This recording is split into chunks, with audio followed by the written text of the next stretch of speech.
Morning shows the day. প্রবাদটির যেন জীবন্ত উদাহরণ হয়ে উঠলেন হাসান মাহমুদ। অস্ট্রেলিয়ার মাটিতে পা রেখেই উইকেট শিকার, আর দ্বিতীয় দিনে বল হাতে দেখালেন নিজের সামর্থ্য। প্রস্তুতি ম্যাচ হলেও অস্ট্রেলিয়ার ব্যাটিং লাইন আপকে সবচেয়ে বেশি ভুগিয়েছিলেন এই পেসার।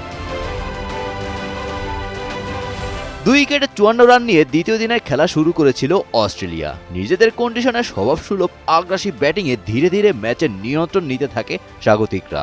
নতুন বলের সুইং সামলে প্যাটারসন ও জ্যাক ক্লেটনের ব্যাটের চাপ বাড়তে থাকে বাংলাদেশের উপর, কিন্তু অন্য প্রান্তে যেন একাই লড়ছিলেন হাসান মাহমুদ। এক পর্যায়ে অজি ব্যাটারদের জন্য রীতিমতো আতঙ্ক হয়ে ওঠেন তিনি। একে একে তুলে নেন 4টি উইকেট। শুধু উইকেটই নয়, রান আটকে রাখার ক্ষেত্রেও ছিলেন দুর্দান্ত। 19 ওভারে মাত্র 42 রান দিয়ে 5টি মেডেন। পরিসংখ্যানই বলে দেয় কতটা নিয়ন্ত্রিত ছিল হাসান। যেখানে 15 ওভারে 56 রান দিয়েছেন তাসকিন আহমেদ, সেখানে হাসানের বোলিং ছিল অনেকটা বেশি কার্যকর। অথচ একই পিচে খালেদ আহমেদ কিংবা তাসকিন নিজেদের সেরাটা দিতে পারেননি। হাসানের এই পারফরমেন্স অবশ্য হঠাৎ করেই আসেনি।